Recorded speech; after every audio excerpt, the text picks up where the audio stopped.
আসসালামু আলাইকুম প্রিয় শিক্ষার্থী বন্ধুরা, আশা রাখি তোমরা যে যেখানে আছো ভালো আছো।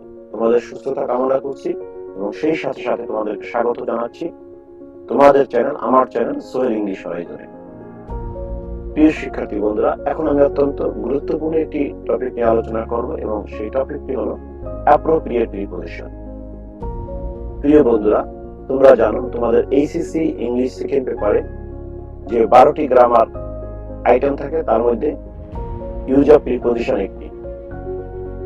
এই ইউজ অফ প্রিপজিশন থাকে কোশ্চেন নং 2 তে। বিভিন্ন ধরনের প্রিপজিশনের ব্যবহার এখানে থাকে, বিশেষ করে use of simple preposition, simple প্রিপজিশনের ব্যবহার। এখন এখানে সিম্পল প্রিপজিশন বলতে বোঝাচ্ছে in, at, on, by, of, এগুলোর সাধারণ ব্যবহার। যেমন ইন কোনো কিছুর মধ্যে বোঝালে ইন বসে, নির্দিষ্ট সময় নির্দিষ্ট স্থান বোঝালে অ্যাট বসে, কোনো কিছু দ্বারা বোঝালে বাই বসে। ঠিক এই ব্যবহারগুলোকে আমি বলতে চাচ্ছি সিম্পল ইউজ অফ প্রিপজিশন। এরপর থাকে ফ্রেজাল ইউজ অফ প্রিপজিশন, অর্থাৎ ফ্রেজের মধ্যে, ইডিয়মস এন্ড ফ্রেজের মধ্যে কিছু কিছু প্রিপজিশন থাকে যে প্রিপজিশন গুলো আমাদেরকে মুখস্থ করতে হয়। অর্থাৎ ফ্রেজ মুখস্থ করলেই আমাদের ওই প্রিপজিশন গুলো মুখস্থ হয়ে যায়। যেমন take care of, by dint of, in lieu of, at the top of, at the bottom of, এই যে কতগুলো ফ্রেজ, এই ফ্রেজ এর সাথে যে প্রিপজিশন গুলো আছে এই প্রিপজিশন গুলোকে আমি বলতে চাচ্ছি প্রিপজিশন ইন আ ফ্রেজ। এরপর আরেক ধরনের প্রিপজিশন আমাদের ব্যবহার থাকে বা আমাদের ব্যবহার করতে হয়, সেটা হলো অ্যাপ্রোপ্রিয়েট প্রিপজিশন। এই অ্যাপ্রোপ্রিয়েট প্রিপজিশন আসলে আমাদেরকে মূলত মুখস্থ করতে হয়, অনেকটা মুখস্থ এবং অনেকটা নির্ভর করে এর ব্যবহারের উপর, প্র্যাকটিসের উপর। তো আমরা আর কথা না বাড়িয়ে আমরা এখন জেনে নেই যে অ্যাপ্রোপ্রিয়েট প্রিপজিশন কাকে বলে। কিছু কিছু শব্দের পরে কিছু নির্দিষ্ট প্রিপজিশন বসে আর এই প্রিপজিশনকে অ্যাপ্রোপ্রিয়েট প্রিপজিশন বলে। প্রিয় শিক্ষার্থী বন্ধুরা, কিছু কিছু শব্দ আছে যেমন নাউন, অ্যাডজেক্টিভ, ভার্ব। এই যে তিনটি পার্ট অফ স্পিচ, নাউন একটি শব্দ, অ্যাডজেক্টিভ একটি শব্দ এবং ভার্ব একটি শব্দ। এই তিনটি শব্দের পরে বিশেষ কিছু প্রিপজিশন বসে বা নির্দিষ্ট কিছু প্রিপজিশন বসে। অর্থাৎ ওই এই একটা শব্দের পরে একটা নির্দিষ্ট প্রিপজিশন বসবে, ওই প্রিপজিশনটি ছাড়া অন্য কোনো প্রিপজিশন ব্যবহার করা যাবে না। অন্য কোনো প্রিপজিশন ব্যবহার করলে তার অর্থটাও ক্লিয়ার হবে না। আর এই ধরনের প্রিপজিশনের যে এই যে ব্যবহার, এই ধরনের ব্যবহারকে মূলত বলা হয় অ্যাপ্রোপ্রিয়েট প্রিপজিশন। যেমন অ্যাভয়েড বাই, অ্যাভয়েড বাই অর্থ মেনে চলা। এখানে অ্যাভয়েড এর পরে আমাকে বাই ব্যবহার করতে হবে। অ্যাভয়েড এর পরে যদি আমি অন্য কিছু ব্যবহার করি, অর্থাৎ মেনে চলা অর্থে অ্যাভয়েড এর পরে আমাকে বাই ব্যবহার করতে হবে। অন্য কোনো কিছু ব্যবহার করলে এই মেনে চলা অর্থ প্রকাশ করবে না। যেমন I should avoid by the rules, অর্থাৎ আমার নিয়ম কানুন মেনে চলা উচিত। এখানে এই যে নিয়ম কানুন মেনে চলা উচিত, এই ক্ষেত্রে অ্যাভয়েড এর পরে বাই ব্যবহার করতে হবে। অন্য কোনো প্রিপজিশন ব্যবহার করলে এটা ভুল হবে। ডিউ টু অর্থ কারণে, he is absent due to his illness, সে তার অসুস্থতার কারণে অনুপস্থিত। এখানে এই যে ডিউ, এই ডিউ এর পরে যে টু বসলো, এই টুটাই হলো এখানে মূলত অ্যাপ্রোপ্রিয়েট প্রিপজিশন। এখানে ডিউ এর পরে আমরা যদি অন্য কোনো প্রিপজিশন ব্যবহার করি, অর্থাৎ টু ছাড়া যদি অন্য কোনো প্রিপজিশন ব্যবহার করি, তাহলে এখানে কারণের অর্থ প্রকাশ করবে না বা এই প্রিপজিশনটি সঠিক হবে না। যেহেতু ডিউ এর পরে এই টু প্রিপজিশনটি বসাতে হবে, এই জন্য এই টুটাকে বলতে হবে আমাদের appropriate preposition. The last example, proud of, proud of অর্থ গর্বিত। I am proud of my country, আমি আমার দেশ নিয়ে গর্বিত। এখানে এই প্রাউড এরপরে প্রিপজিশন অফ কে ব্যবহার করতে হবে, অর্থাৎ গর্বিত অর্থে প্রাউড এর পরে প্রিপজিশন এই অফ টিকেই ব্যবহার করতে হবে। এখানে অফ ছাড়া অন্য কোন প্রিপজিশন ব্যবহার করলে তা ভুল হবে। অতএব এই যে অফ, দ্যাট ইজ প্রাউড এর পরে যে অফ, এই অফ টিকে আমাদেরকে বলতে হবে অ্যাপ্রোপ্রিয়েট প্রিপজিশন। তো প্রিয় শিক্ষার্থী বন্ধুরা, তাহলে আমরা জানলাম যে অ্যাপ্রোপ্রিয়েট প্রিপজিশন কাকে বলে এবং তার উদাহরণ। এবার আমরা একটি বিশেষ শব্দের পরে কি কি প্রিপজিশন বসে অর্থাৎ অ্যাপ্রোপ্রিয়েট প্রিপজিশন বসে এবং তার অর্থ কি হয় তা নিয়ে আলোচনা করব এবং সেই বিশেষ শব্দটি হলো ডাই। প্রিয় শিক্ষার্থী বন্ধুরা, ডাই ডাই অর্থ মারা যাওয়া, এটি একটি ভার্ব।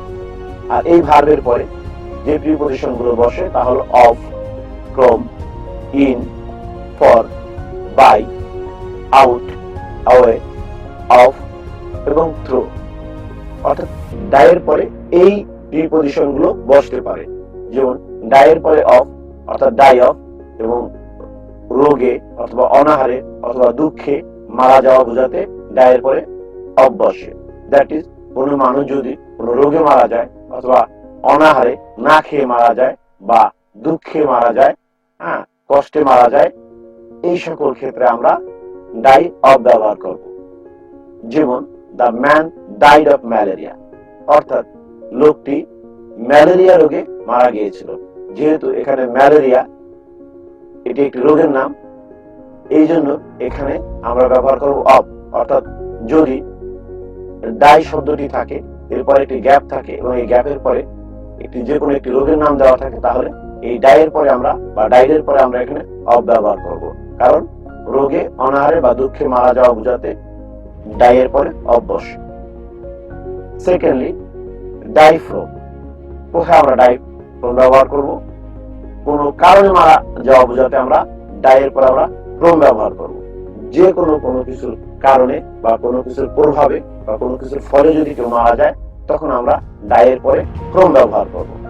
যেমন দ্য ম্যান ডাইড ফ্রম ওভারইটিং, অর্থাৎ এই লোকটি বেশি পরিমাণ খেয়ে ফেলেছিল, আর এই বেশি খাওয়ার ফলে লোকটি কি করেছিল? মারা গিয়েছিল। Next, die for. এবার আমরা জানবো যে ডাইয়ের পরে কেন ফর বসে। অর্থাৎ কোনো ব্যক্তি যদি ভালো কাজে আত্মত্যাগ করে, সেই ভালো কাজটি হতে পারে দেশের জন্য আত্মত্যাগ করা বা মানুষের মঙ্গলের জন্য যদি সে তার জীবন উৎসর্গ করে, তখন আমরা ডাইয়ের পরে ব্যবহার করব ফর। যেমন they died for the country, এখানে তারা দেশের জন্য জীবন উৎসর্গ করেছিল। যেহেতু তারা দেশের জন্য তাদের জীবন উৎসর্গ করেছিল, এই জন্য এই ডাই এরপর আমরা ফর ব্যবহার করেছি। এরপরে ডাই বাই। ডাইয়ের পরে কখন বাই বসে? আকস্মিক বা ইচ্ছাকৃতভাবে মারা যাওয়া। অর্থাৎ কোনো ব্যক্তি যদি আকস্মিক কোনো কারণে মারা যায় বা ইচ্ছাকৃতভাবে মারা যায়, দ্যাট ইজ আত্মহত্যা করে মারা যায়, তখন আমরা ডাইয়ের পরে ব্যবহার করব বাই। যেমন they died by suicide, অর্থাৎ তারা আত্মহত্যা করে মারা গিয়েছিল। এখানে এই যেহেতু সুইসাইড এটা ইচ্ছাকৃতভাবে মারা যাওয়া, এই জন্য ডাইডের পরে আমরা ব্যবহার করলাম বাই। ডাই ইন, এই এখন আমরা জেনে নেব ডাইয়ের পরে কখন ইন বসে। কোনো ব্যক্তি যদি শান্তিতে মারা যায় বা ঘুমের মধ্যে মারা যায় বা যুদ্ধের ক্ষেত্রে মারা যায়, অর্থাৎ কোনো একজন ব্যক্তি যদি স্বাভাবিকভাবে মৃত্যুবরণ করে, এক কথা বলতে পারি স্বাভাবিকভাবে মৃত্যুবরণ করলে, সেই ক্ষেত্রে ডাইয়ের পরে আমরা ব্যবহার করব ইন। যেমন হি ডাইড ইন পিচ, সে শান্তিতে মারা গিয়েছিল। অথবা আমরা বলতে পারি he died in the war, সে যুদ্ধের ক্ষেত্রে মারা গিয়েছিল বা যুদ্ধে মারা গিয়েছিল। এরপর আসি ডাই আউট। শিক্ষার্থী বন্ধুরা, কোনো কিছু লুপ্ত হওয়া বা অদৃশ্য হয়ে যাওয়া, এরকম বোঝাতে, এরকম লুপ্ত হওয়া এবং অদৃশ্য হওয়া বোঝাতে আমরা ব্যবহার করব ডাই আউট।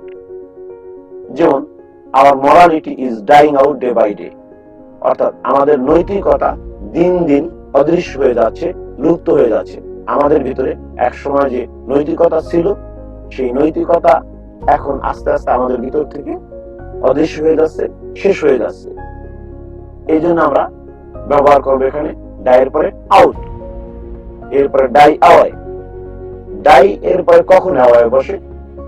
এই ডাই অ্যাওয়ে বসে কোনো কিছু যদি আস্তে আস্তে মিলিয়ে যায়, ধীরে ধীরে ধীরে ধীরে যদি কোনো কিছু মিলিয়ে যায়, তখন আমরা ব্যবহার করব ডাই অ্যাওয়ে।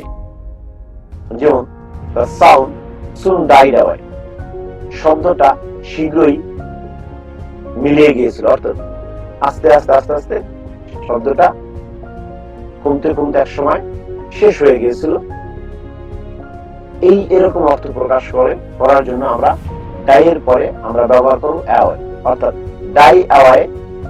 এটার অর্থ হলো আস্তে আস্তে মিলিয়ে যাওয়া, কোনো কিছু আস্তে আস্তে মিলিয়ে যাওয়া। ডাই থ্রু, কোন অবহেলার কারণে মারা যাওয়া, অর্থাৎ কোন ব্যক্তি বা কোনো কিছু, কোন প্রাণী যদি অবহেলার কারণে, কারো অবহেলার কারণে, কারো অযত্নের কারণে মারা যায়, তখন আমরা ডাই এর পরে ব্যবহার করব through, die through, that is অবহেলার কারণে মারা যাওয়া।